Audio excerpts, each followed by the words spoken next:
Hello good evening to all of you. कैसे हैं आप लोग? आई होप सभी अच्छे होंगे। हम लोग एनसीईआरटी सार संग्रह से आधुनिक भारत का इतिहास देख रहे थे, जिसमें हम लोग रॉलेट एक्ट और जालियांवाला बाग हत्याकांड तक देख चुके हैं और आज हम लोग इसके आगे के टॉपिक्स को देखेंगे। तो चलिए वीडियो को कंटिन्यू करते हैं। आज का हमारा पहला टॉपिक है खिलाफत एवं असहयोग आंदोलन।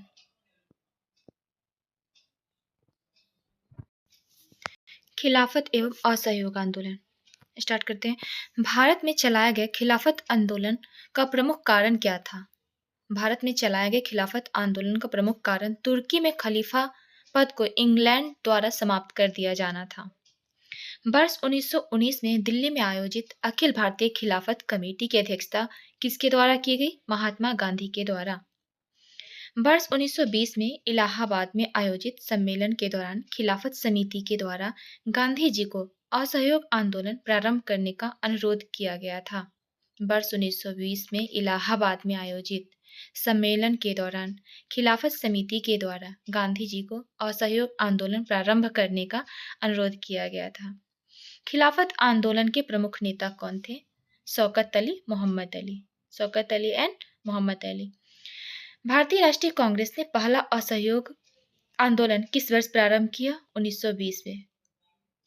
वर्ष 1920 के नागपुर अधिवेशन में असहयोग आंदोलन के प्रस्ताव को किसने प्रस्तावित किया था? CR दास ने, चित्तरंजन दास ने। असहयोग आंदोलन के दौरान किस व्यक्ति ने अपनी वकालत छोड़ दी थी? चित्तरंजन दास ने। स्वराज का नारा गांधी जी ने कब दिया था? असहयोग आंदोलन के समय। असहयोग आंदोलन के समय गांधी जी ने स्वराज का नारा दिया था।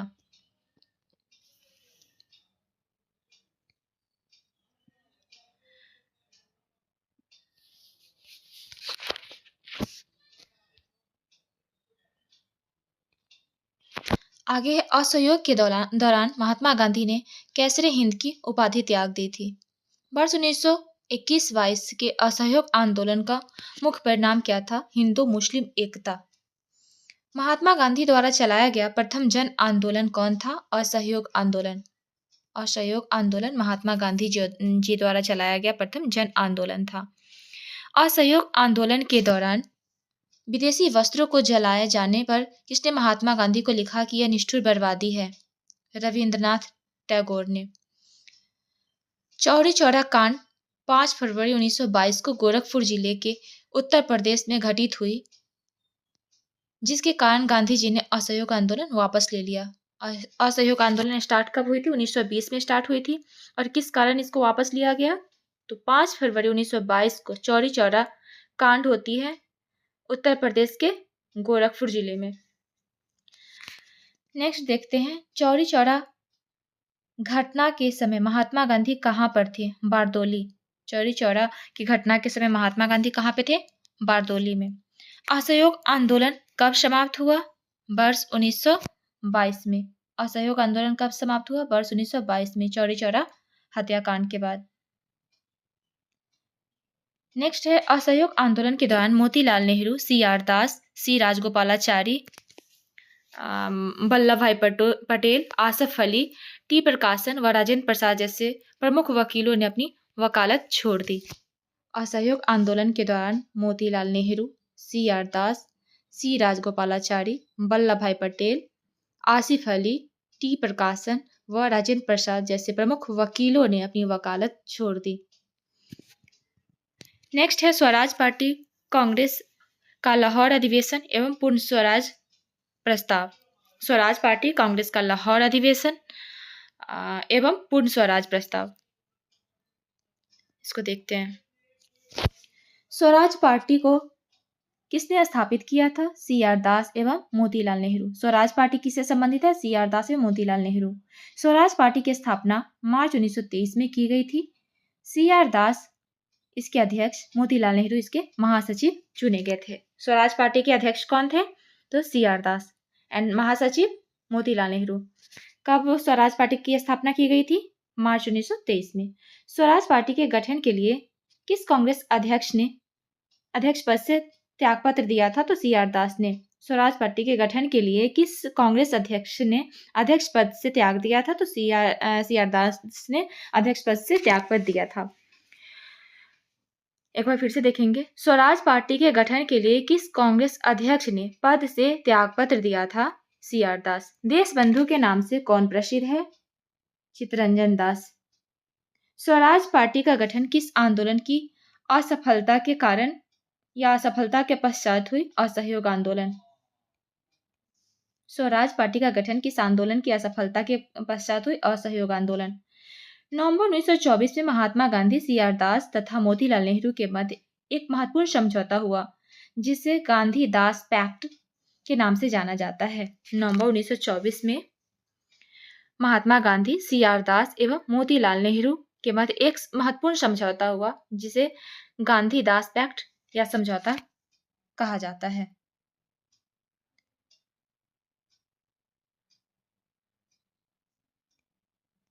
नेक्स्ट है वर्ष 1925। वर्ष 1925 में विठल भाई पटेल को सेंट्रल लेजिस्लेटिव असेंबली का प्रथम भारतीय अध्यक्ष चुना गया था। दिसंबर 1929 में कांग्रेस के लाहौर अधिवेशन की अध्यक्षता जवाहरलाल नेहरू द्वारा की जाती है। लाहौर अधिवेशन कब होता है? दिसंबर 1929 में। कांग्रेस का जो भी सेशन होता है, वार्षिक अधिवेशन, वो दिसंबर में ही होता है। और लाहौर अधिवेशन की अध्यक्षता किसने की थी? जवाहरलाल नेहरू ने की थी। पूर्ण स्वराज का प्रस्ताव कांग्रेस के लाहौर अधिवेशन में किस वर्ष पारित किया गया था? तो वर्ष 1929 में, लाहौर अधिवेशन में ही।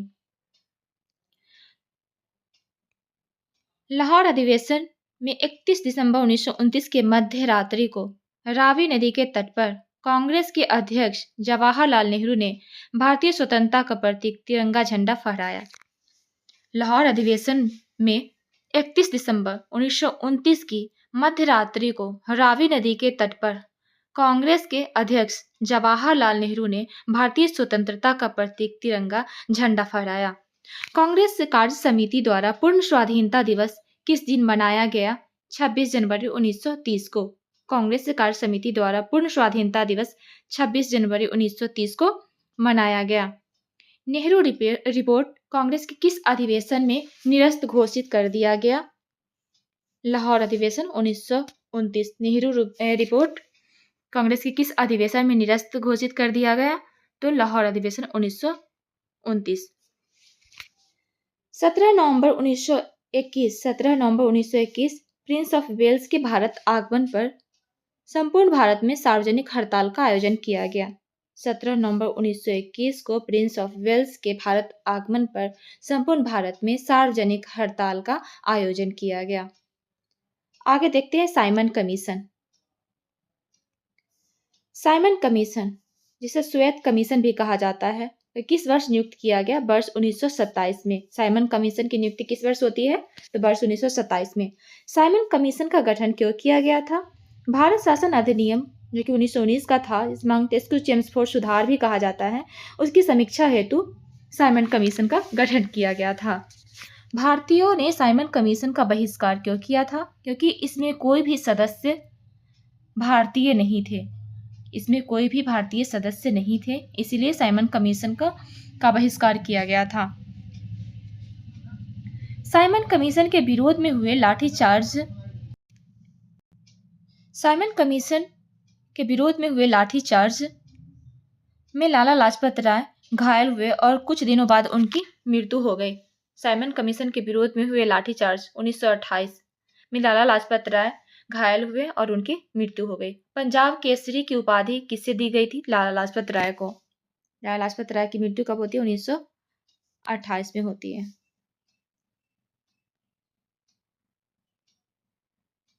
नेक्स्ट देखते हैं साइमन कमीशन की नियुक्ति किसके द्वारा की गई थी? किसने की थी? बर्केनहेड ने की थी। साइमन कमीशन की नियुक्ति किसने की थी? बर्केनहेड ने की थी। साइमन कमीशन को किस अन्य नाम से जाना जाता था? श्वेत कमीशन। बनाया गया था ये भारतीयों के लिए बेसिकली, लेकिन इसमें एक भी इंडियंस नहीं थे, इसीलिए इसको श्वेत कमीशन भी कहा गया है और इसका भारतीयों द्वारा विरोध भी किया गया था। साइमन कमीशन का समर्थन किसने किया था? डॉक्टर भीमराव अंबेडकर ने। साइमन कमीशन का समर्थन किसने किया? डॉक्टर भीमराव अंबेडकर ने। साइमन कमीशन की नियुक्ति के समय किसके द्वारा भारतीयों के समक्ष सर्वसम्मति से संविधान बनाने की चुनौती रखी गई? साइमन कमीशन की नियुक्ति के समय किसके द्वारा भारतीयों के समक्ष सर्वसम्मति से संविधान बनाने की चुनौती रखी गई बर्केनहेड के द्वारा। मोतीलाल नेहरू की अध्यक्षता वाली समिति ने अगस्त 1928 में अपनी रिपोर्ट प्रस्तुत की, जिसे नेहरू रिपोर्ट के नाम से जाना जाता है। इस रिपोर्ट में भारत के नए डोमिनियन संविधान का प्रारूप प्रस्तुत किया गया था। नेहरू रिपोर्ट किससे संबंधित है? तो मोतीलाल नेहरू से। 1928 में नेहरू रिपोर्ट आती है और इसमें मांग की गई थी भारत के लिए नए डोमिनियन संविधान के लिए। लेकिन इसको कब समाप्त किया गया? 1929 के लाहौर अधिवेशन के समय इसको रद्द कर दिया गया। नेक्स्ट देखते हैं सविनय अवज्ञा आंदोलन।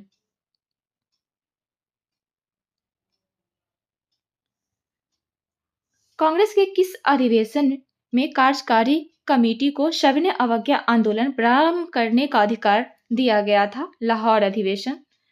कांग्रेस के किस अधिवेशन में कार्यकारी कमेटी को सविनय अवज्ञा आंदोलन प्रारंभ करने का अधिकार दिया गया था? तो लाहौर अधिवेशन।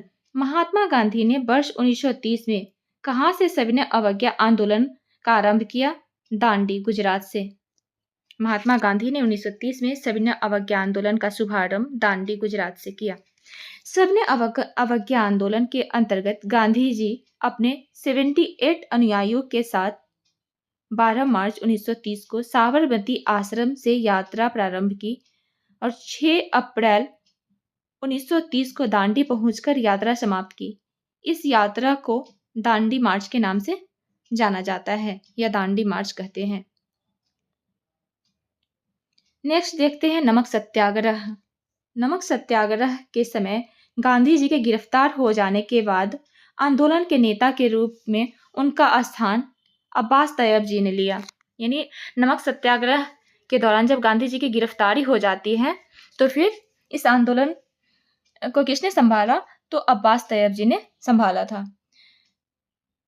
गांधी जी ने किस विदेशी पत्रकार को दांडी मार्च के समय अपने साबरमती आश्रम में ठहराया था?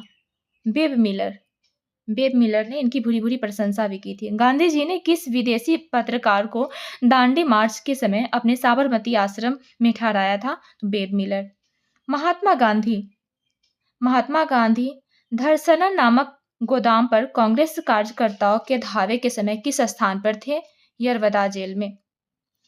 नेक्स्ट देखते हैं खान अब्दुल गफ्फार खां ने लाल कुर्ती आंदोलन प्रारंभ किया, जिसका मुख्य उद्देश्य अंग्रेजों का भारत से बाहर निकालना था। खान अब्दुल गफ्फार खान ने लाल कुर्ती आंदोलन चलाया, जिसका मुख्य उद्देश्य था अंग्रेजों को भारत से बाहर निकालना।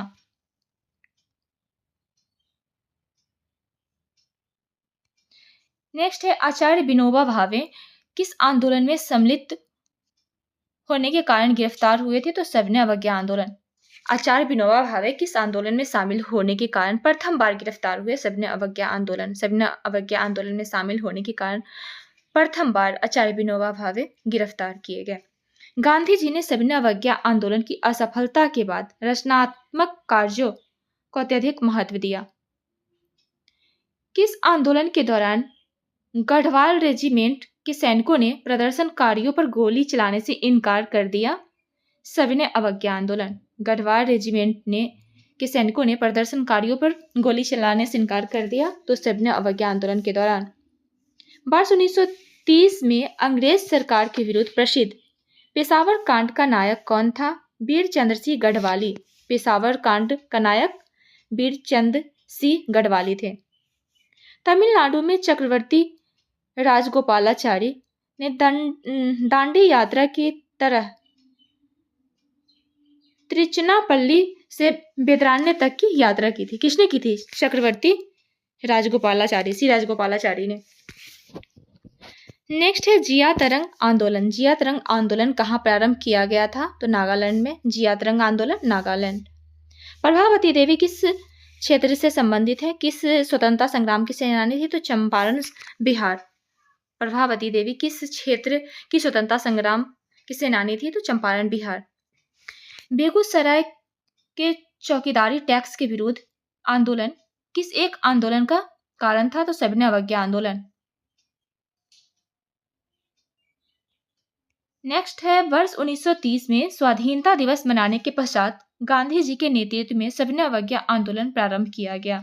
वर्ष 1930 में स्वाधीनता दिवस मनाने के पश्चात गांधी जी के नेतृत्व में सविनय अवज्ञा आंदोलन प्रारंभ किया गया। आगे देखेंगे गांधी इरविन समझौता एवं गोलमेज सम्मेलन। गांधी इरविन समझौता, जिसे दिल्ली समझौता भी कहा जाता है, कब हुआ था? 5 मार्च 1931 को। गांधी इरविन समझौता यानी दिल्ली समझौता 5 मार्च 1931 को हुआ था।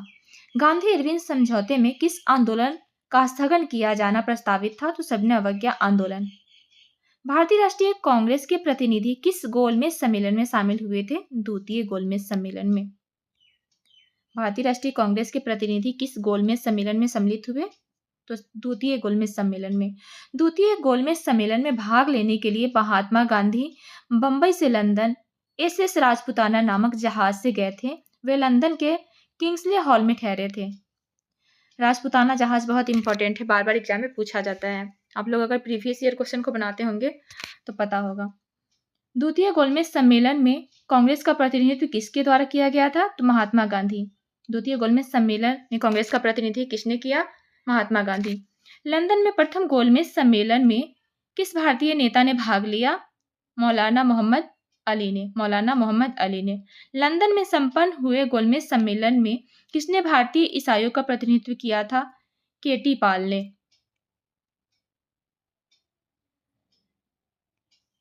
द्वितीय गोलमेज सम्मेलन के दौरान वाशिंगटन चर्चिल ने गांधी जी को अर्धनग्न फकीर कहा था। गांधी जी को अर्धनग्न फकीर किसने कहा था? तो चर्चिल ने कहा था। आगे देखते हैं।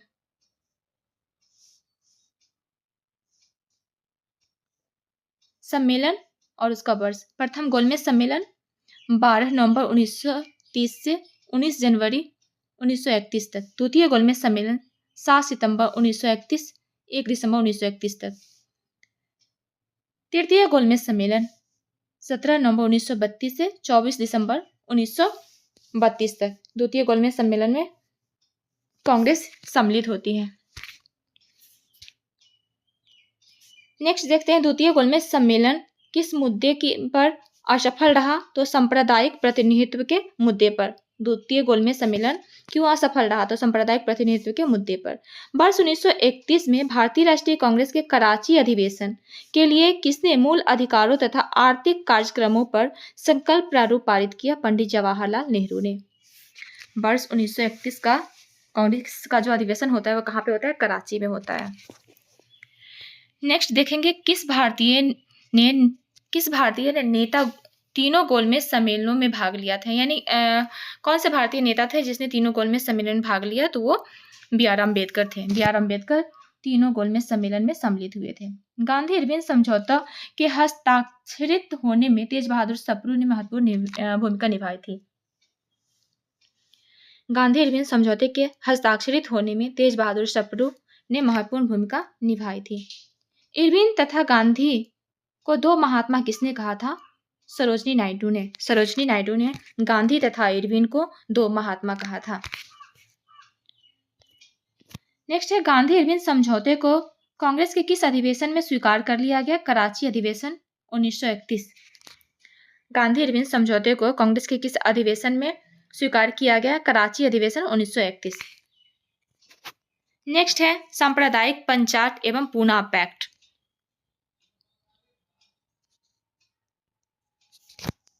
सांप्रदायिक पंचायत कम्युनल अवार्ड की घोषणा किसने की थी? रामजी मैकडोनाल्ड ने, जो कि उस समय तत्कालीन ब्रिटिश प्रधानमंत्री थे। सांप्रदायिक पंचायत की घोषणा किसने की? मैकडोनाल्ड ने।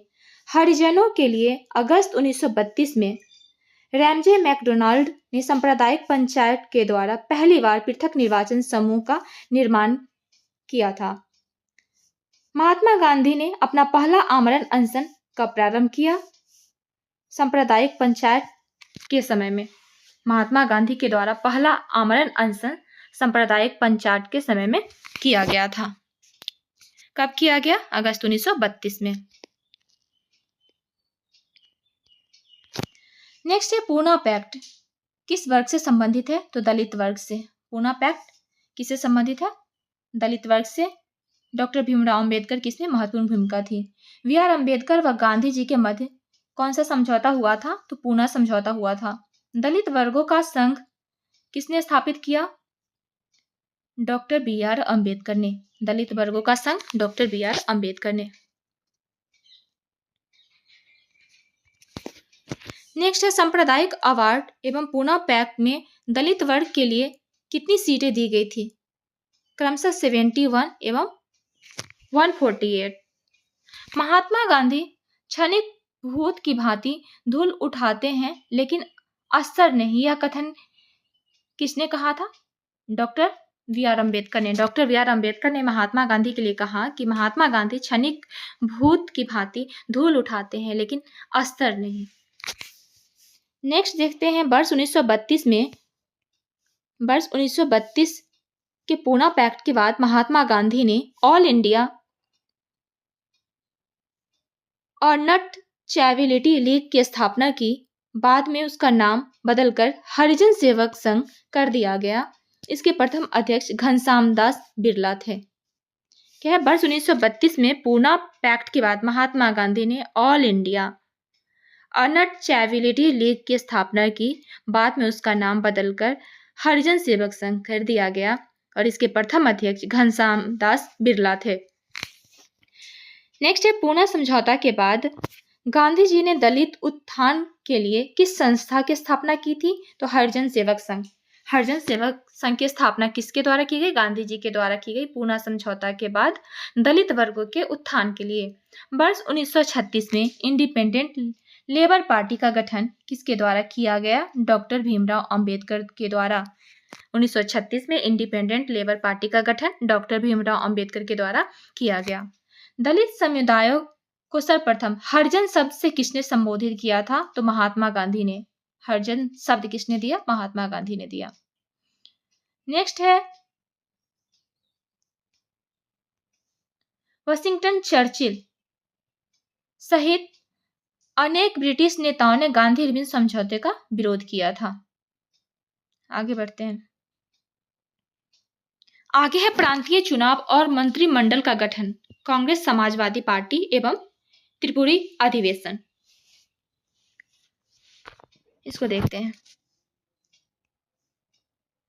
किस अधिनियम के द्वारा भारत में प्रांतीय चुनाव करवाने का प्रस्ताव किया गया था? प्रावधान किया गया था भारत शासन अधिनियम 1935। प्रांतीय चुनाव करवाने का प्रावधान भारत शासन अधिनियम 1935 के द्वारा भारत में किया गया था। भारत शासन अधिनियम जो कि 1935 का है के अंतर्गत भारत में प्रांतीय चुनाव किस वर्ष संपन्न किया गया? तो 1937 में। भारत शासन अधिनियम 1935 के अंतर्गत भारत में प्रांतीय चुनाव वर्ष 1937 में संपन्न हुआ। वर्ष 1937 के चुनाव में कांग्रेस द्वारा बहुमत प्राप्त प्रांतों की संख्या कितनी थी? 5 थी। वर्ष 1937 के चुनाव में कांग्रेस द्वारा बहुमत प्राप्त किया गया और बहुमत प्राप्त प्रांतों की संख्या 5 थी।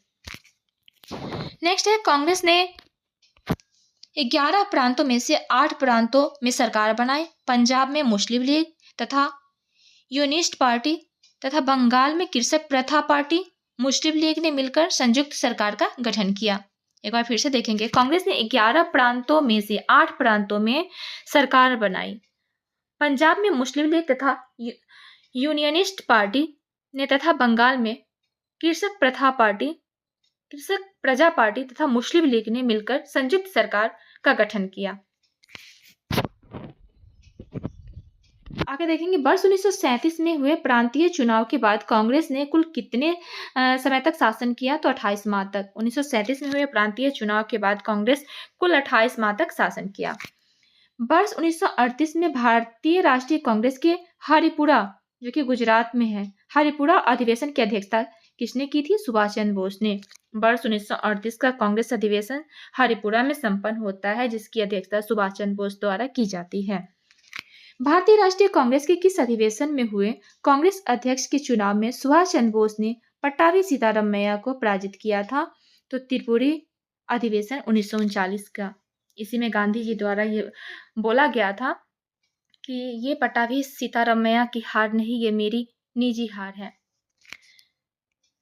नेक्स्ट है सुभाष चंद्र बोस के त्यागपत्र के पश्चात भारतीय राष्ट्रीय कांग्रेस का अध्यक्ष किसे बनाया गया? तो डॉक्टर राजेंद्र प्रसाद को। सुभाष चंद्र बोस के द्वारा त्यागपत्र देने के बाद डॉक्टर राजेंद्र प्रसाद को भारतीय राष्ट्रीय कांग्रेस का अध्यक्ष बनाया गया। कांग्रेस छोड़ने के पश्चात सुभाष चंद्र बोस 1929 में किस दल की स्थापना की? तो फॉरवर्ड ब्लॉक की स्थापना। फॉरवर्ड ब्लॉक की स्थापना किसने की थी? सुभाष चंद्र बोस ने की थी। कब की थी? तो 1939 में कांग्रेस को त्यागपत्र देने के बाद, कांग्रेस की अध्यक्षता से त्यागपत्र देने के बाद 1939 में फॉरवर्ड ब्लॉक की स्थापना की गई। बहुत इंपॉर्टेंट क्वेश्चन है ये। लॉर्ड लिनलिथगो ने द्वितीय विश्व युद्ध में कांग्रेस का सहयोग प्राप्त करने के लिए उनके समक्ष एक प्रस्ताव रखा, जिसे अगस्त प्रस्ताव के नाम से जाना जाता है। अगस्त प्रस्ताव कब आया? 8 अगस्त 1940 को। लॉर्ड लिनलिथगो ने द्वितीय विश्व युद्ध में कांग्रेस का सहयोग प्राप्त करने के लिए उनके समक्ष एक प्रस्ताव रखा, जिसे अगस्त प्रस्ताव के नाम से जाना जाता है। आगे देखेंगे क्रांतीय समाजवादी पार्टी। क्रांतीय समाजवादी पार्टी, क्रांतिकारी समाजवादी पार्टी आरएसपी। संस्थापक योगेश चंद्र चटर्जी। क्रांतिकारी समाजवादी पार्टी के संस्थापक कौन थे? योगेश चंद्र चटर्जी। इसकी स्थापना कब होती है? तो 19 मार्च 1940 ईस्वी को बंगाल में होती है। उद्देश्य इसका था अंग्रेजों को शक्ति द्वारा भारत से बाहर निकालकर देश में साम्राज्यवाद, समाजवाद की स्थापना करना। इस पार्टी ने त्रिपुरी कांग्रेस अधिवेशन में सुभाष चंद्र बोस का समर्थन किया तथा भारत छोड़ो आंदोलन का स्वागत किया। एक बार फिर से देखेंगे क्रांतिकारी समाजवादी पार्टी। क्रांतिकारी समाजवादी पार्टी आरएसपी। इसके संस्थापक योगेश चंद्र चटर्जी थे। इसकी स्थापना 19 मार्च 1940 को बंगाल में होती है, जिसका उद्देश्य था अंग्रेजों को शक्ति द्वारा भारत से बाहर निकालकर देश में समाजवाद की स्थापना करना। इस पार्टी ने त्रिपुरी कांग्रेस अधिवेशन में सुभाष चंद्र बोस का समर्थन किया तथा भारत छोड़ो आंदोलन का स्वागत किया। आगे देखेंगे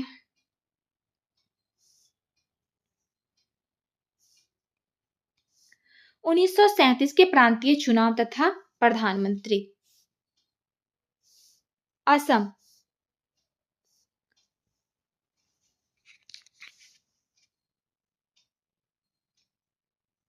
असम मोहम्मद सादुल्ला। बिहार श्री कृष्ण सिंह।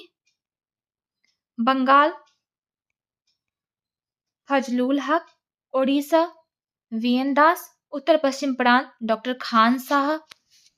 संयुक्त प्रांत गोविंद वल्लभ पंत। मध्य प्रांत एनवी खर्रे। मुंबई बीजी खर्रे। मद्रास सी राजगोपालाचारी। सिंध अल्लाह बख्श और पंजाब सिकंदर हयात खान। एक बार फिर से इसको देखेंगे।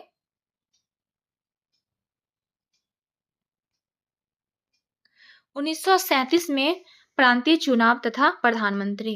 उस समय सीएम के लिए इन प्रधान का ही यूज किया जाता था, प्रधानमंत्री शब्द का ही यूज किया जाता। तभी कहा गया है कि बिहार में प्रथम प्रधानमंत्री कौन थे? तो श्री कृष्ण सिंह थे। ठीक है, तो आप लोग ध्यान दीजिएगा। प्रधानमंत्री का मतलब अभी का जो पीएम है वो नहीं था, उस समय सीएम के लिए प्रधानमंत्री का ही यूज किया जाता था। तो देखते हैं असम। असम में मोहम्मद सादुल्ला। बिहार में श्री कृष्ण सिंह। बंगाल में फजलुल हक। ओडिशा में वीएन दास। उत्तर पश्चिम प्रांत में डॉक्टर खान साहब। संयुक्त प्रांत में गोविंद वल्लभ पंत। मध्य प्रांत में एनवी खर्रे। बम्बई में बीजी खर्रे। मद्रास में सी राजगोपालाचारी। सिंध में अल्लाह बख्श। पंजाब में सिकंदर हयात खां। नेक्स्ट है वर्ष 1934 में पटना अखिल भारतीय कांग्रेस समाजवादी पार्टी का संयोजक कौन था? जयप्रकाश नारायण। वर्ष 1934 में पटना में अखिल भारतीय कांग्रेस समाजवादी पार्टी का संयोजक जयप्रकाश नारायण थे। बिहार सोशलिस्ट पार्टी के संस्थापक जयप्रकाश नारायण थे, जिन्हें लोकनायक के नाम से भी जाना जाता है। बिहार सोशलिस्ट पार्टी के संस्थापक जयप्रकाश नारायण को लोकनायक के नाम से भी जाना जाता है। वर्ष 1937 के चुनाव के पश्चात संयुक्त प्रांत में गठित मंत्रिमंडल में वित्त विभाग के प्रमुख कौन बने? रफी अहमद कदवई। वर्ष 1937 के चुनाव के पश्चात संयुक्त प्रांत में गठित मंत्रिमंडल में वित्त विभाग के प्रमुख कौन बने? रफी अहमद किदवई। नेक्स्ट है, कांग्रेस समाजवादी दल का प्रमुख नेता कौन था? आचार्य नरेंद्र देव। कांग्रेस समाजवादी दल का प्रमुख नेता आचार्य नरेंद्र देव थे। कांग्रेस सोशलिस्ट पार्टी की पहली बैठक कहाँ हुई? पटना में, वर्ष 1934 में। कांग्रेस सोशलिस्ट पार्टी की प्रथम मीटिंग पटना में होती है, वर्ष 1934 में। आप देखेंगे फॉरवर्ड ब्लॉक, जो कि 1939 में स्थापित होती है सुभाष चंद्र बोस के द्वारा। त्रिपुरी कांग्रेस अधिवेशन में अध्यक्ष पद पर चुने जाने के बाद उनका जब विरोध होता है तो उस पद से त्याग देने के बाद वो फॉरवर्ड ब्लॉक की स्थापना करते हैं। तो फॉरवर्ड ब्लॉक को देखते हैं। फॉरवर्ड ब्लॉक संस्थापक सुभाष चंद्र बोस, स्थापना 3 मई 1939, मुकर उन्नाव में। उद्देश्य सभी साम्राज्यवाद विरोधी शक्तियों को संगठित करना और अनिवार्य संघर्ष की पूर्ति हेतु तत्पर रहना। अन्य सदस्य देवव्रत विश्वास महासचिव थे इसके, विशंबर दयाल त्रिपाठी राष्ट्रीय महामंत्री थे तथा स्वामी सहजानंद।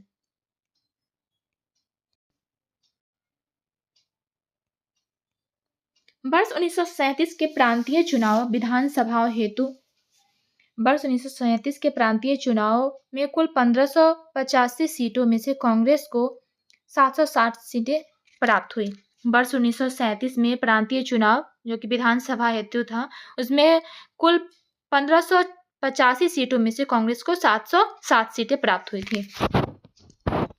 आगे है द्वितीय विश्व युद्ध, पाकिस्तान की मांग एवं व्यक्तिगत सत्याग्रह। इसको देखेंगे। द्वितीय विश्व युद्ध कब प्रारंभ हुआ? 1 सितंबर 1939 को। द्वितीय विश्व युद्ध कब प्रारंभ हुआ? 1 सितंबर 1939 को। द्वितीय विश्व युद्ध के प्रारंभ के समय भारत का वायसराय कौन था?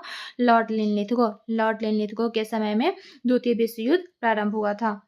वायसराय लॉर्ड लिनलिथगो ने द्वितीय विश्व युद्ध में भारत को जर्मनी के विरुद्ध युद्धग्रस्त राष्ट्र कब घोषित कर दिया था? तो 17 अक्टूबर 1939 को। वायसराय लॉर्ड लिनलिथगो ने द्वितीय विश्व युद्ध में भारत को जर्मनी के विरुद्ध युद्धग्रस्त राष्ट्र कब घोषित किया? 17 अक्टूबर 1939 को। नेक्स्ट है भारतीय विधानमंडल की सहमति के बिना वायसराय द्वारा भारत को द्वितीय विश्व युद्ध में शामिल कर लिए जाने के कारण कांग्रेस ने सभी प्रांतीय विधानमंडलों में 28 माह के शासन के पश्चात त्यागपत्र दे दिया। क्यों दे दिया? तो भारतीय विधानमंडल में उनकी बिना सहमति के द्वारा भारत को विश्व युद्ध में शामिल करने के लिए। कांग्रेस के विधानमंडल से इस्तीफा दिए जाने के कारण मुस्लिम लीग द्वारा मुक्ति दिवस कब मनाया गया? तो 22 दिसंबर 1939 को। क्वेश्चन बनता है कि मुस्लिम लीग ने मुक्ति दिवस कब मनाया? तो 22 दिसंबर 1939 को। कांग्रेस के विधानमंडल से इस्तीफा देने के कारण मुस्लिम लीग द्वारा मुक्ति दिवस 22 दिसंबर 1939 को मनाया गया। द्वितीय विश्व युद्ध के समय ब्रिटिश प्रधानमंत्री कौन था? चर्चिल थे। चर्चिल। द्वितीय विश्व युद्ध के समय भारतीय राष्ट्रीय कांग्रेस की रणनीति क्या थी? पूर्ण स्वाधीनता का आश्वासन मिलने पर ब्रिटेन का सहयोग करना। द्वितीय विश्व युद्ध के समय भारतीय राष्ट्रीय कांग्रेस की रणनीति थी कि पूर्ण स्वतंत्रता का आश्वासन मिलने पर वो ब्रिटेन का सहयोग करेंगे। आगे है वर्ष 1930 में मुस्लिम लीग के इलाहाबाद अधिवेशन में सर्वप्रथम किसके द्वारा एकल मुस्लिम राष्ट्र की मांग की गई थी? मोहम्मद इकबाल के द्वारा। वर्ष 1930 में मुस्लिम लीग का अधिवेशन जो कि इलाहाबाद में होता है, उसमें सर्वप्रथम एकल मुस्लिम राष्ट्र की मांग मोहम्मद इकबाल के द्वारा की जाती है। वर्ष 1933 में पाकिस्तान शब्द का प्रयोग सर्वप्रथम किसके द्वारा की गई थी? चौधरी रहमत अली के द्वारा। वर्ष 1933 में चौधरी रहमत अली के द्वारा सर्वप्रथम पाकिस्तान शब्द का प्रयोग किया गया था। मार्च 1940 में मुस्लिम लीग के लाहौर अधिवेशन में अपने अध्यक्षीय भाषण के दौरान मोहम्मद अली जिन्ना द्वारा एक पृथक मुस्लिम राष्ट्र के रूप में पाकिस्तान की मांग की गई। वर्ष 1940 में मुस्लिम लीग का जो कि लाहौर अधिवेशन होता है लाहौर में, मार्च 1940 में मुस्लिम लीग का अधिवेशन जो कि लाहौर में संपन्न होता है, उसमें अध्यक्षीय भाषण में मोहम्मद अली जिन्ना द्वारा पृथक मुस्लिम राष्ट्र के रूप में पाकिस्तान की मांग की गई थी। सर्वप्रथम मोहम्मद अली जिन्ना के द्वारा। मुस्लिम लीग के किस अधिवेशन में पाकिस्तान की मांग के प्रस्ताव को स्वीकार किया गया? तो लाहौर अधिवेशन 1940 में। मुस्लिम लीग के किस अधिवेशन में पाकिस्तान की मांग के प्रस्ताव को स्वीकार किया गया? लाहौर अधिवेशन 1940। पाकिस्तान प्रस्ताव की रूपरेखा किसके द्वारा तैयार की गई थी? सिकंदर हयात खां के द्वारा पाकिस्तान प्रस्ताव की रूपरेखा तैयार की गई थी। मुस्लिम लीग द्वारा पाकिस्तान दिवस कब मनाया गया था? 23 मार्च 1943 को। 23 मार्च 1943 को मुस्लिम लीग द्वारा पाकिस्तान दिवस मनाया गया था। आगे देखेंगे। ब्रिटेन द्वारा अगस्त प्रस्ताव कब प्रस्तुत किया गया? 8 अगस्त 1940 को। ब्रिटेन द्वारा अगस्त प्रस्ताव 8 अगस्त 1940 को प्रस्तुत किया गया। कांग्रेस का सहयोग प्राप्त करने के उद्देश्य से वायसराय लॉर्ड लिनलिथगो के द्वारा 8 अगस्त 1940 को एक प्रस्ताव प्रस्तुत किया गया, जिसे अगस्त प्रस्ताव के नाम से जाना जाता है। इस प्रस्ताव को कांग्रेस द्वारा अस्वीकार कर दिया गया था। अगस्त प्रस्ताव कब आता है? तो 8 अगस्त 1940 को वायसराय लॉर्ड लिनलिथगो द्वारा प्रस्तुत किया जाता है, और जिसका कांग्रेस ने विरोध किया था और अस्वीकार कर दिया था। आगे देखेंगे व्यक्तिगत सत्याग्रह। व्यक्तिगत सत्याग्रह का प्रारंभ होता है 17 अक्टूबर 1940 को। व्यक्तिगत सत्याग्रह प्रारंभ कब होता है? 17 अक्टूबर 1940 को। व्यक्तिगत सत्याग्रह के प्रारंभ किए जाने का मूल उद्देश्य क्या था? तो अगस्त प्रस्ताव तथा भारत को द्वितीय विश्व युद्ध में शामिल किए जाने का विरोध। व्यक्तिगत सत्याग्रह क्यों प्रारंभ किया गया था? तो अगस्त प्रस्ताव के विरोध में तथा भारत को द्वितीय विश्व युद्ध में शामिल किए जाने के विरोध में, बिना सहमति के उसमें शामिल कर दिया गया था। नेक्स्ट देखते हैं, व्यक्तिगत सत्याग्रह आंदोलन के प्रणेता कौन थे? तो महात्मा गांधी थे। व्यक्तिगत सत्याग्रह आंदोलन के प्रणेता महात्मा गांधी थे। महात्मा गांधी द्वारा व्यक्तिगत सत्याग्रह के लिए प्रथम सत्याग्रही किसे चुना गया? तो विनोबा भावे को। महात्मा गांधी के द्वारा व्यक्तिगत सत्याग्रह आंदोलन के लिए प्रथम सत्याग्रही किसे चुना गया? विनोबा भावे को। महात्मा गांधी द्वारा व्यक्तिगत सत्याग्रह आंदोलन के लिए द्वितीय सत्याग्रही किसे चुनाया गया? सत्याग्रही तो जवाहरलाल नेहरू को। महात्मा गांधी के द्वारा द्वितीय सत्याग्रही किसे बनाया गया? जवाहरलाल नेहरू को। और तृतीय ब्रह्मदत्त को। तृतीय सत्याग्रही कौन थे व्यक्तिगत सत्याग्रह के? तो ब्रह्मदत्त थे। आगे देखते हैं, नेहरू एक राष्ट्रभक्त है जबकि जिन्ना एक राजनीतिक है। ये कथन किसका था? मोहम्मद इकबाल का। मोहम्मद इकबाल ने कहा था नेहरू एक राष्ट्रभक्त है जबकि जिन्ना एक राजनीतिज्ञ। आप देखेंगे महत्वपूर्ण घटनाक्रम एवं उनसे संबंधित गवर्नर जनरल, यानी कि किसके कार्यकाल में वो घटनाएं हुई थी, इसको देखते हैं। घटना और गवर्नर जनरल। साइमन कमीशन उस समय गवर्नर जनरल कौन था? Lord Irwin. सांप्रदायिक पंचायत कम्युनल अवार्ड, उस समय गवर्नर जनरल लॉर्ड वेलिंगटन थे। अगस्त प्रस्ताव लिनलिथगो के समय में आया था। Cripps mission Linlithgow. बेवेल योजना Lord Wavell. Cabinet mission Lord Wavell. Mountbatten योजना Lord Mountbatten. Balkan plan Lord Mountbatten. एक बार फिर से इसको देखेंगे। Simon commission Lord Irwin. सांप्रदायिक पंचायत लॉर्ड वेलिंगटन। अगस्त प्रस्ताव Lord Linlithgow. Cripps mission Lord Linlithgow. Wavell योजना Lord Wavell. Cabinet mission Lord Wavell. Mountbatten योजना Lord Mountbatten. Balkan plan Lord Mountbatten. आगे सर्वोदय शब्द का प्रयोग सर्वप्रथम महात्मा गांधी द्वारा किया गया था तथा सर्वोदय समाज की स्थापना विनोबा भावे द्वारा किया गया। सर्वोदय शब्द का यूज सबसे पहले महात्मा गांधी ने किया था एंड सर्वोदय समाज की स्थापना विनोबा भावे के द्वारा की गई थी। आगे है क्रिप्स मिशन एवं भारत छोड़ो आंदोलन। क्रिप्स मिशन एवं भारत छोड़ो आंदोलन। भारत में स्वशासन स्थापित करने के उद्देश्य से ब्रिटेन द्वारा क्रिप्स मिशन की घोषणा कब की गई? मार्च 1942 में। भारत में स्वशासन स्थापित करने के उद्देश्य से ब्रिटेन द्वारा क्रिप्स मिशन की घोषणा मार्च 1942 में की गई। द्वितीय विश्व युद्ध में जापान की बढ़ती हुई शक्ति को देखते हुए अंतर्राष्ट्रीय समुदाय, विशेषकर अमेरिका, चीन एवं ऑस्ट्रेलिया ने ब्रिटेन पर भारत को स्वतंत्र करने के लिए दबाव बढ़ाया। परिणामस्वरूप ब्रिटिश प्रधानमंत्री विंस्टन चर्चिल द्वारा स्टैफोर्ड क्रिप्स के नेतृत्व में एक दल भारतीय नेताओं से वार्ता हेतु मार्च 1942 में भारत भेजा गया। द्वितीय विश्व युद्ध में जापान की बढ़ती हुई शक्ति को देखते हुए अंतर्राष्ट्रीय समुदाय, विशेषकर अमेरिका, चीन एवं ऑस्ट्रेलिया ने ब्रिटेन पर भारत को स्वतंत्र करने के लिए दबाव बनाया। परिणामस्वरूप ब्रिटिश प्रधानमंत्री विंस्टन चर्चिल द्वारा स्टैफोर्ड क्रिप्स के नेतृत्व में एक दल भारतीय नेताओं से वार्ता हेतु मार्च 1942 में भारत भेजा गया। आगे है क्रिप्स मिशन के प्रमुख प्रावधान। क्रिप्स मिशन का प्रावधान क्या था? तो युद्ध के बाद भारत को डोमिनियन राज्य का दर्जा दिया जाना, भारतीयों को अपना संविधान निर्मित करने का अधिकार दिया जाएगा, जिसके लिए युद्ध के बाद एक संविधान निर्मात्री परिषद बनेगी, जिसमें ब्रिटिश भारत के प्रांतों के निर्वाचित सदस्य और देशी रजवाड़ों के प्रतिनिधि शामिल होंगे। ब्रिटिश भारत का कोई प्रांत यदि नए संविधान को स्वीकार न करना चाहे तो उसे वर्तमान संवैधानिक स्थिति बनाए रखने का अधिकार होगा। नए संविधान को न स्वीकार करने वाले प्रांतों को अपना अलग संविधान बनाने की आज्ञा होगी।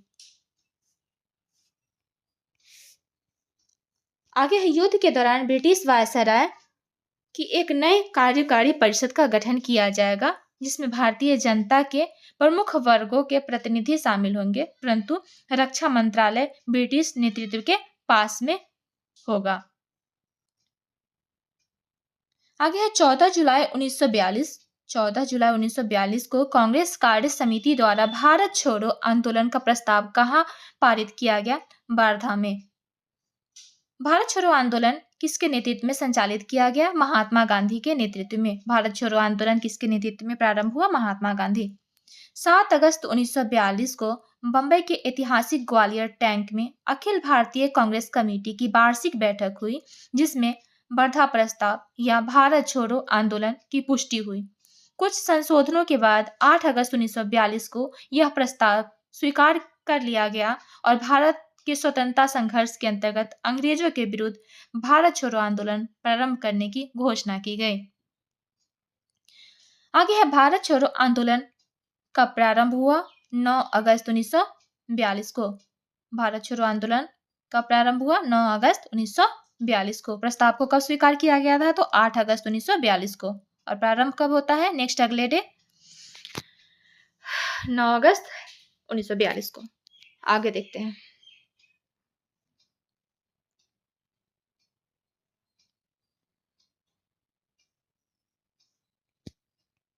भारत छोड़ो आंदोलन के दौरान गांधी जी द्वारा करो या मरो का नारा दिया गया। यानी करो या मरो का नारा गांधी जी द्वारा कब दिया गया? तो भारत छोड़ो आंदोलन के दौरान दिया गया था। जबकि करो या मरो नारे का वास्तविक जनक यूसुफ मेहर अली थे। नारा दिया किसके द्वारा गया था? तो गांधी जी के द्वारा। और इस शब्द के जनक कौन थे? तो वो थे यूसुफ मेहर अली। भारत छोड़ो आंदोलन प्रस्ताव पारित किया गया।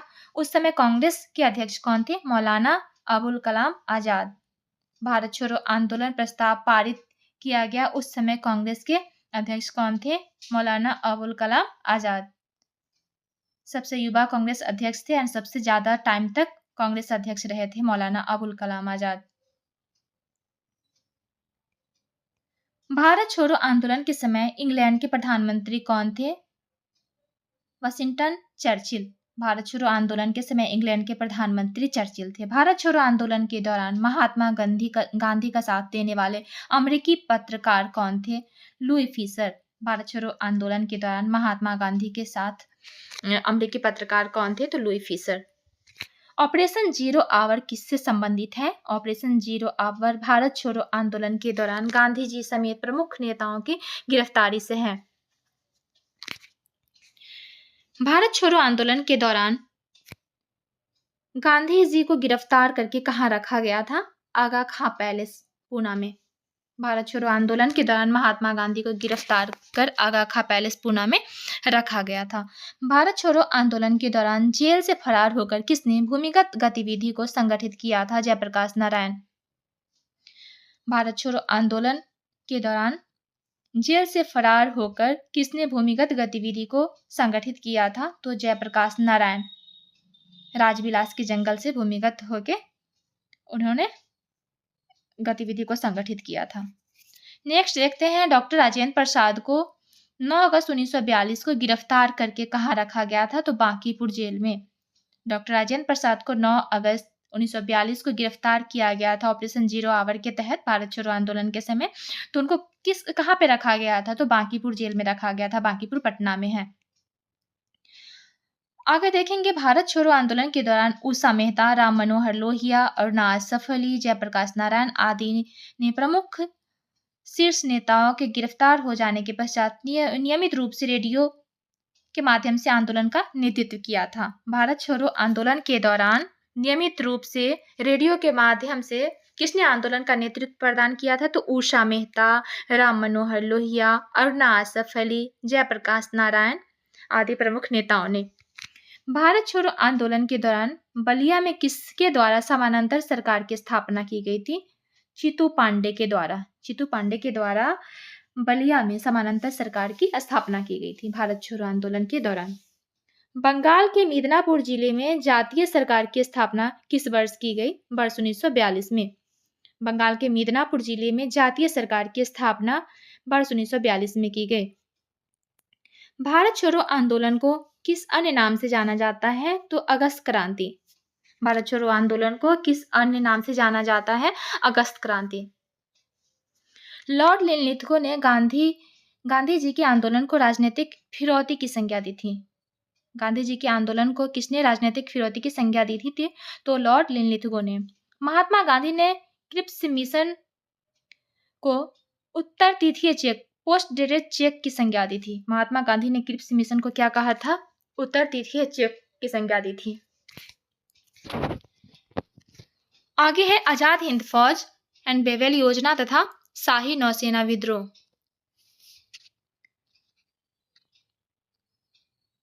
इसको देखते हैं। आजाद हिंद फौज का गठन किस वर्ष किया गया? तो वर्ष 1942 में। आजाद हिंद फौज का गठन कब किया गया? वर्ष 1942 में। आजाद हिंद फौज का विचार सर्वप्रथम किसने सुझाया था? तो मोहन सिंह ने। जुलाई 1942 में रास बिहारी बोस ने आजाद हिंद फौज की कमान किसे सौंपी थी? तो सुभाष चंद्र बोस को। जुलाई 1943 में रास बिहारी बोस ने आजाद हिंद फौज की कमान किसे सौंपी थी? तो सुभाष चंद्र बोस को। नेताजी सुभाष चंद्र बोस ने स्वतंत्र भारत की अस्थायी सेना का गठन कहाँ किया? सिंगापुर में। नेताजी सुभाष चंद्र बोस द्वारा स्वतंत्र भारत की अस्थायी सेना का गठन सिंगापुर में किया जाता है। सुभाष चंद्र बोस ने रानी झांसी रेजिमेंट के नाम से एक महिला रेजिमेंट का गठन किया था। आजाद हिंद फौज के 3 अन्य ब्रिगेडों के नाम क्रमशः सुभाष ब्रिगेड, नेहरू ब्रिगेड तथा गांधी ब्रिगेड रखे गए थे। किस देश द्वारा सुभाष चंद्र बोस को अंडमान एवं निकोबार द्वीप सौंपा गया था? तो जापान के द्वारा। जापान के द्वारा सुभाष चंद्र बोस को अंडमान एवं निकोबार द्वीप सौंपा गया था। सुभाष चंद्र बोस द्वारा अंडमान तथा निकोबार का नामकरण क्या किया गया? तो क्रमशः शहीद द्वीप एवं स्वराज द्वीप। अंडमान एवं निकोबार का नया नामकरण शहीद द्वीप एवं स्वराज द्वीप करा गया था। किसके द्वारा? सुभाष चंद्र बोस के द्वारा। 6 जुलाई 1944 आजाद हिंद फौज की रेडियो के एक प्रसारण में महात्मा गांधी को संबोधित करते हुए सुभाष चंद्र बोस ने कहा, भारत की स्वतंत्रता के लिए अंतिम युद्ध प्रारंभ हो चुका है। राष्ट्रपिता, भारतीय स्वतंत्रता के इस पवित्र युद्ध में हमें आपका आशीर्वाद चाहिए। यानी ये बात यहाँ पे ये समझने की जरूरत है कि महात्मा गांधी को सबसे पहले राष्ट्रपिता कह के किसने संबोधित किया? तो सुभाष चंद्र बोस ने संबोधित किया। एक बार फिर से इसको रिकॉल करेंगे। 6 जुलाई 1944 को आजाद हिंद फौज के रेडियो के एक प्रसारण में महात्मा गांधी को संबोधित करते हुए सुभाष चंद्र बोस ने कहा, भारत की स्वतंत्रता के लिए अंतिम युद्ध प्रारंभ हो चुका है राष्ट्रपिता। भारतीय स्वतंत्रता के इस पवित्र युद्ध में हमें आपका आशीर्वाद चाहिए। भारतीय स्वतंत्रता संघर्ष के दौरान किसने द फ्री इंडियन लीजन नामक सेना बनाई? सुभाष चंद्र बोस ने। दिल्ली चलो, जय हिंद, तुम मुझे खून दो मैं तुझे आजादी दूंगा, ये सभी नारे किसके द्वारा दिया गया था? तो नेताजी सुभाष चंद्र बोस के द्वारा। दिल्ली चलो, जय हिंद, तुम मुझे खून दो मैं तुझे आजादी दूंगा, नेताजी सुभाष चंद्र बोस द्वारा कहा गया। ये नेताजी सुभाष चंद्र बोस द्वारा दिया गया प्रमुख नारा था। आगे देखते हैं, सुभाष चंद्र बोस को देश नायक की उपाधि किसके द्वारा दी गई थी? रविंद्रनाथ टैगोर द्वारा। सुभाष चंद्र बोस को देश नायक की उपाधि रविंद्रनाथ टैगोर के द्वारा दी गई थी। महात्मा गांधी जी द्वारा सुभाष चंद्र बोस को देशभक्त की उपाधि दी गई थी। सुभाष चंद्र बोस के द्वारा क्या कहा गया था? तो राष्ट्रपिता कहा गया था। किसको? महात्मा गांधी को महात्मा गांधी को। एंड महात्मा गांधी के द्वारा सुभाष चंद्र बोस को देशभक्त की उपाधि से संबोधित किया गया था। नेक्स्ट है, वर्ष 1945 भारत सरकार के प्रति निष्ठा न रखने के आरोप में किसके ऊपर लाल किला मुकदमा चलाया गया? आजाद हिंद फौज पर। वर्ष 1945 सरकार के प्रति निष्ठा न रखने के आरोप में लाल किला मुकदमा आजाद हिंद फौज पर चलाया गया।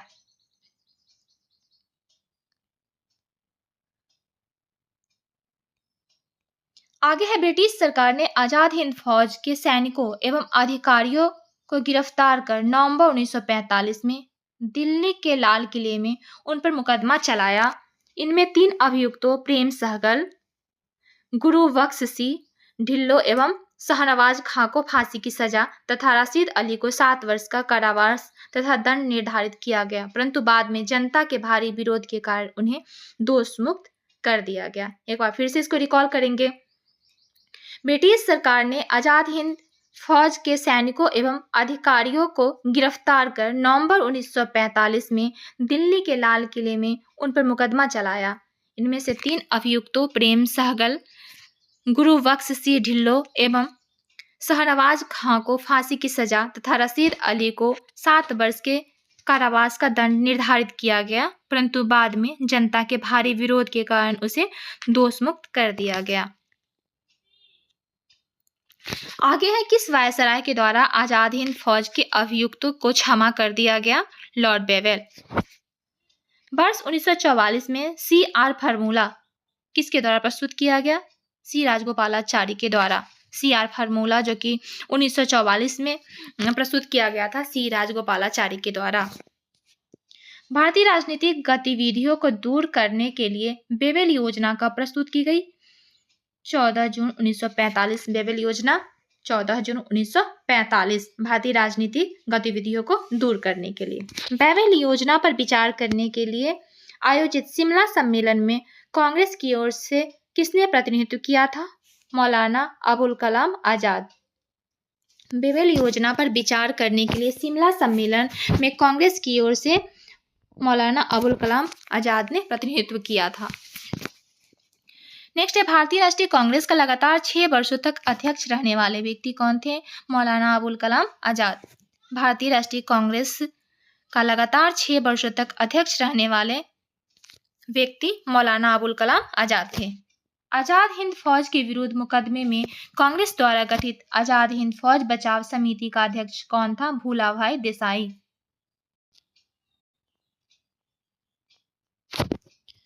आगे, आजाद हिंद फौज दिवस कब मनाया गया? 12 नवंबर 1945 को आजाद हिंद दिवस फौज मनाया गया। आजाद हिंद फौज दिवस मनाया गया कब? 12 नवंबर 1945 को। शाही नौसेना विद्रोह 18 से 23 फरवरी 1946। शाही नौसेना विद्रोह कब हुआ था? 1946 में हुआ था। इसके बारे में पढ़ते हैं, थोड़ा सा देखते हैं। रॉयल इंडियन नेवी के विद्रोह की शुरुआत 18 फरवरी को हुई, जब बंबई में नौसैनिक जहाज HMIS तलवार के 1100 नाविकों ने नस्लवादी भेदभाव और खराब भोजन के प्रतिवाद में हड़ताल कर दी।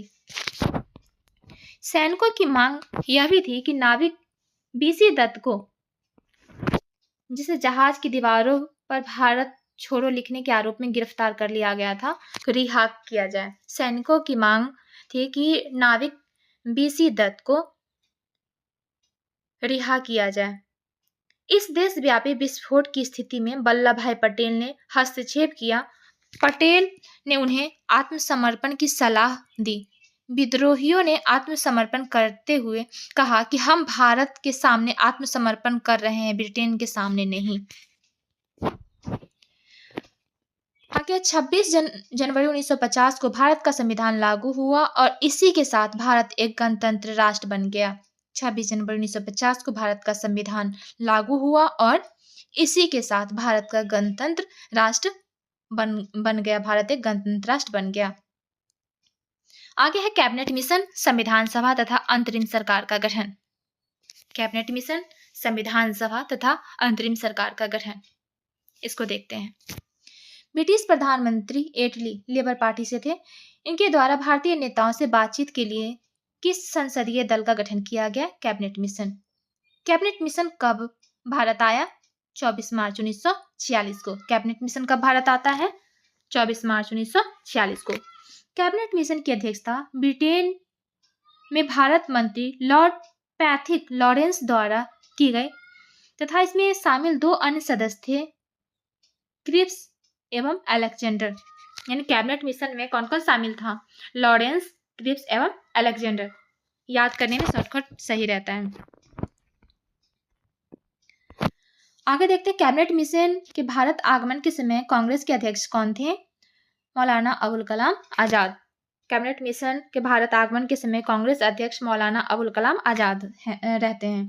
कैबिनेट मिशन के आगमन के समय भारत का वायसराय कौन था? Lord Wavell. कांग्रेस के अध्यक्ष कौन थे उस समय? मौलाना अबुल कलाम आजाद। एंड भारत का वायसराय लॉर्ड वेवेल। कांग्रेस के किस प्रमुख नेता द्वारा कैबिनेट मिशन का पूर्ण समर्थन किया गया था? तो महात्मा गांधी के द्वारा। महात्मा गांधी के द्वारा कैबिनेट मिशन का पूर्ण समर्थन किया गया था। आगे है कैबिनेट मिशन के प्रमुख प्रावधान, यानी कैबिनेट मिशन जो आया था उसका मुख्य प्रावधान क्या था उसके बारे में देखेंगे।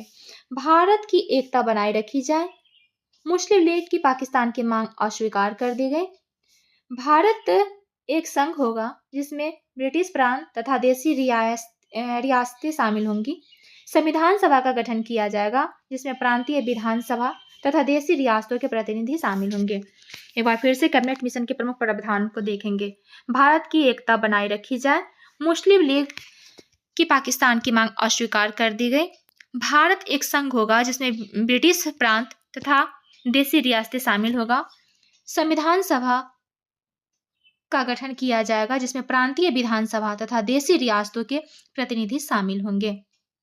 आगे है कैबिनेट मिशन योजना को स्वीकार करके मुस्लिम लीग द्वारा प्रत्यक्ष कार्रवाई दिवस कब मनाई गई? तो 16 अगस्त 1946 को। 16 अगस्त 1946 को मुस्लिम लीग द्वारा प्रत्यक्ष कार्रवाई दिवस मनाया गया। प्रत्यक्ष कार्रवाई दिवस कब मनाया गया? 16 अगस्त 1946 को मुस्लिम लीग के द्वारा।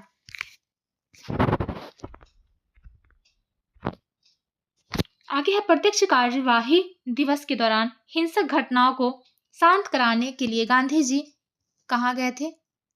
नोआखाली, जो कि वर्तमान बांग्लादेश में है। प्रत्यक्ष कार्रवाई दिवस के दौरान हिंसक घटनाओं को शांत करने के लिए गांधी जी नोआखाली गए थे। नोआखाली में गांधी जी के विवेक एवं साहस को देखकर माउंटबेटन द्वारा उन्हें कौन सी उपाधि दी गई? One man boundary force. One man boundary force की उपाधि महात्मा गांधी को किसके द्वारा दी गई थी? तो माउंटबेटन के द्वारा दी गई थी। अर्थनगर फकीर किसने कहा था? तो चर्चिल ने कहा था। वन मैन बाउंड्री फोर्स की उपाधि किसके द्वारा दी गई? तो माउंटबेटन के द्वारा। वर्ष 1922 में कांग्रेस अधिवेशन में किसके द्वारा यह प्रस्तुत किया गया कि भारतीय संविधान भारतीयों की इच्छा के अनुसार होगी? महात्मा गांधी के द्वारा। वर्ष 1922 में कांग्रेस अधिवेशन, जिसकी अध्यक्षता CR दास करते हैं, वर्ष 1922 में कांग्रेस अधिवेशन में किसके द्वारा यह विचार प्रस्तुत किया गया कि भारतीय संविधान भारतीयों की इच्छा के अनुसार ही होगा? महात्मा गांधी के द्वारा यह प्रस्तुत किया गया था। संविधान सभा के गठन का प्रावधान किस मिशन के अंतर्गत किया गया था? तो कैबिनेट मिशन। संविधान सभा का गठन कैबिनेट मिशन योजना के दौरान ही किया जाता है। इसके प्रावधान के दौरान ही किया जाता है। आगे देखते हैं। कैबिनेट मिशन योजना के अनुसार जुलाई 1946 में संविधान सभा के चुनाव हुए थे, जिसमें प्रांतों के लिए 296 सदस्यों के लिए चुनाव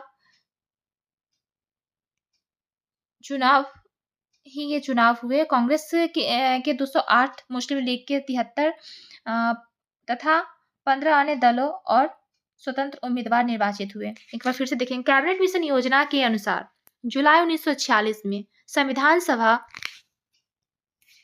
के चुनाव हुए थे, जिसमें प्रांतों के लिए 296 सदस्यों के चुनाव हुए।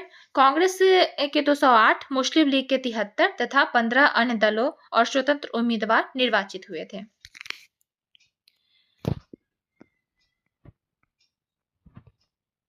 आगे संविधान सभा का पहला सत्र कब आयोजित किया गया? 9 दिसंबर 1946 को। संविधान सभा का पहला सत्र कब आयोजित किया गया? 9 दिसंबर 1946 को। 9 दिसंबर 1946 को संविधान सभा का किसे अस्थायी सदस्य चुना गया? डॉक्टर सच्चिदानंद सिन्हा को। 9 दिसंबर 1946 को संविधान सभा का अस्थायी सदस्य किसे चुना गया? डॉक्टर सच्चिदानंद सिन्हा को। 11 दिसंबर 1946 को संविधान सभा की दूसरी बैठक हुई, जिसमें अस्थायी अध्यक्ष चुना गया राजेंद्र प्रसाद को। अस्थायी और अस्थायी में आप लोग ध्यान रखिएगा, इसको पूछा जाता है। वायसराय बेवेल द्वारा किसे अंतरिम सरकार बनाने का निमंत्रण दिया गया था? जवाहरलाल नेहरू को अंतरिम सरकार बनाने का निमंत्रण दिया गया था। वायसराय बेवेल द्वारा जवाहरलाल नेहरू को अंतरिम सरकार बनाने का निमंत्रण दिया गया था। आगे देखते हैं। जवाहरलाल नेहरू के नेतृत्व में अंतरिम सरकार का गठन कब किया गया? 2 सितंबर 1946 को। 2 सितंबर 1946 को जवाहरलाल नेहरू के नेतृत्व में अंतरिम सरकार का गठन किया गया। लियाकत अली सहित मुस्लिम लीग के 5 सदस्य कब अंतरिम सरकार में शामिल हुए थे? तो 26 अक्टूबर 1946 को। सितंबर में जो अंतरिम सरकार का गठन होता है उसमें मुस्लिम लीग शामिल नहीं होते हैं। लियाकत अली सहित मुस्लिम लीग के 5 सदस्य अंतरिम सरकार में 26 अक्टूबर 1946 को सम्मिलित होते हैं। नेक्स्ट है अंतरिम सरकार का मंत्रिमंडल। अंतरिम सरकार का मंत्रिमंडल जवाहरलाल नेहरू कार्यकारी परिषद के उपाध्यक्ष, विदेश मामले एवं राष्ट्रमंडल से संबंधित मामले जवाहरलाल नेहरू को दिया गया था। वल्लभ भाई पटेल गृह सूचना एवं प्रसारण विभाग तथा रियासत संबंधी मामले वल्लभ भाई पटेल को ये विभाग सौंपा गया था। बलदेव सिंह को रक्षा मंत्रालय दिया गया था, रक्षा विभाग दिया गया था। जॉन मथाई को उद्योग एवं आपूर्ति विभाग दिया गया था। CR दास को शिक्षा विभाग दिया गया था। CH भाभा को कारखान एवं बंदरगाह विभाग दिया गया था। डॉक्टर राजेंद्र प्रसाद को खाद्य एवं कृषि विभाग दिया गया था। आसफ अली को रेल विभाग दिया गया था। जगजीवन राम को श्रम विभाग दिया गया था। लियाकत अली को वित्त विभाग दिया गया था। अब एक बार फिर से देखेंगे। अंतरिम सरकार का जो गठन होता है उसमें सदस्य और उनको कौन सा विभाग मिलता है उसको देखना है। जवाहरलाल नेहरू का विभाग था कार्यकारी परिषद के उपाध्यक्ष, विदेश मामले एवं राष्ट्रमंडल से संबंधित मामले। वल्लभ भाई पटेल गृह सूचना एवं प्रसारण विभाग तथा रियासत संबंधी मामले। बलदेव सिंह को रक्षा विभाग दिया गया था। बलदेव सिंह को रक्षा विभाग। जॉन मथाई को उद्योग एवं आपूर्ति विभाग। किसको? जॉन मथाई को। C राजगोपालाचारी को शिक्षा विभाग दिया गया था। CH भामा को कार्य खान एवं बंदरगाह विभाग दिया गया था। डॉक्टर राजेंद्र प्रसाद, बहुत इंपॉर्टेंट है, बहुत बार पूछा गया है। डॉक्टर राजेंद्र प्रसाद एंड जगजीवन राम, ये दोनों बहुत पूछे जाते हैं। डॉक्टर राजेंद्र प्रसाद को खान एवं कृषि विभाग दिया गया था। आसफ अली को रेल विभाग दिया गया था। जगजीवन राम को श्रम विभाग दिया गया था। लियाकत अली को वित्त विभाग दिया गया था। आगे है अशफाक उल्लाह खां पहले मुस्लिम क्रांतिकारी थे जिन्हें स्वतंत्रता संघर्ष के दौरान फांसी दी गई थी। यानी प्रथम मुस्लिम रिकॉर्डेड मुस्लिम था जो कि स्वतंत्रता संघर्ष के दौरान फांसी पे चढ़ा था, तो वो था अशफाक उल्लाह खां। अब है भारत का विभाजन एवं स्वतंत्रता। लास्ट चैप्टर है हमारा। उसके बाद विविध आता है, जिसको दूसरे वीडियो में देखेंगे हम लोग। इसको देख के वीडियो को यहीं पे समाप्त करेंगे। इसको देखते हैं, भारत का विभाजन एवं स्वतंत्रता।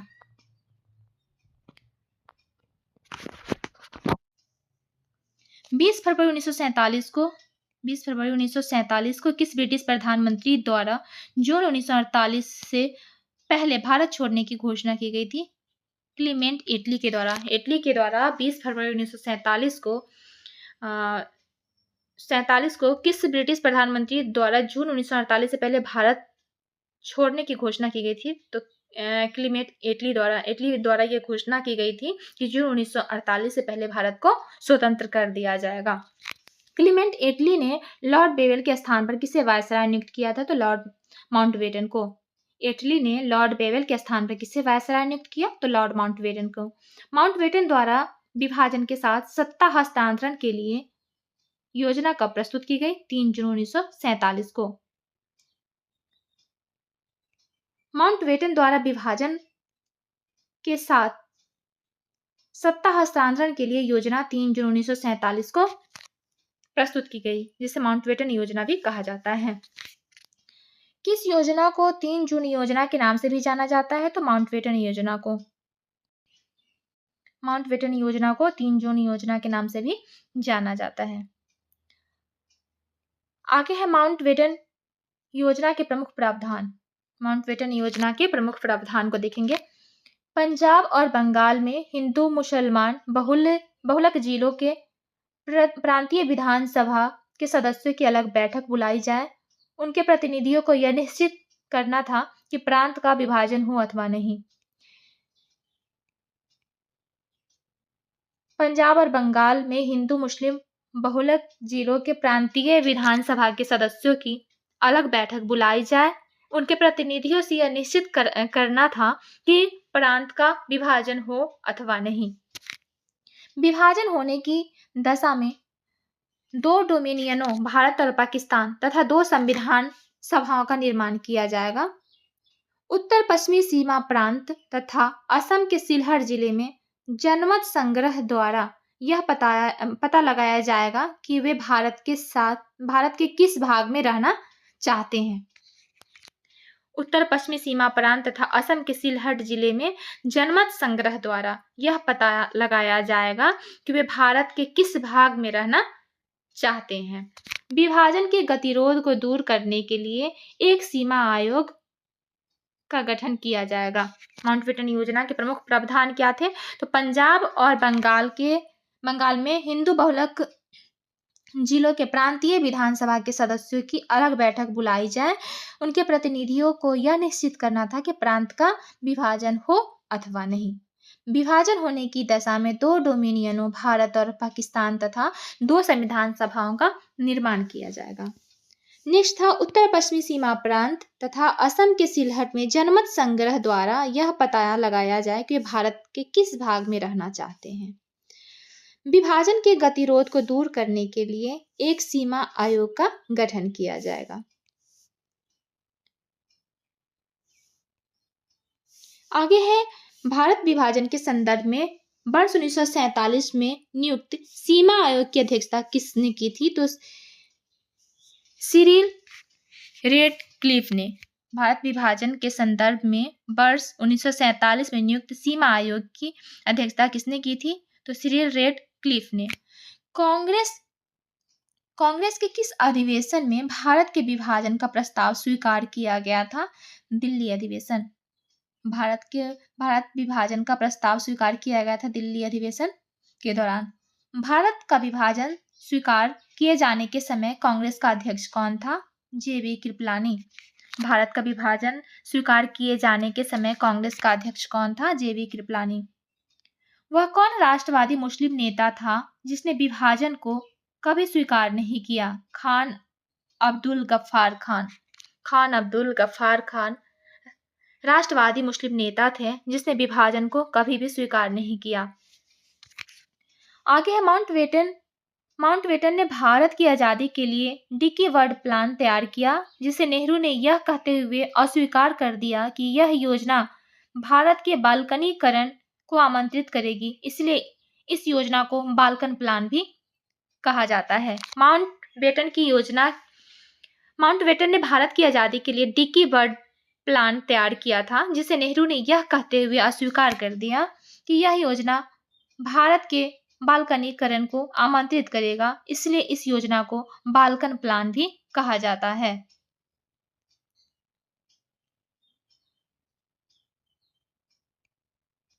आगे है, ब्रिटिश संसद द्वारा 18 जुलाई 1947 को किस नाम से माउंटबेटन योजना को स्वीकृति प्रदान की गई थी? भारतीय स्वाधीनता अधिनियम 1947। ब्रिटिश संसद द्वारा 18 जुलाई 1947 को किस नाम से माउंटबेटन योजना को स्वीकृति प्रदान की गई? तो भारतीय स्वतंत्रता अधिनियम 1947। भारतीय स्वतंत्रता अधिनियम 1947 के प्रमुख प्रावधान को देखेंगे अब। 15 अगस्त 1947 से भारत को भारत और पाकिस्तान नामक दो भागों में बांट दिया जाएगा।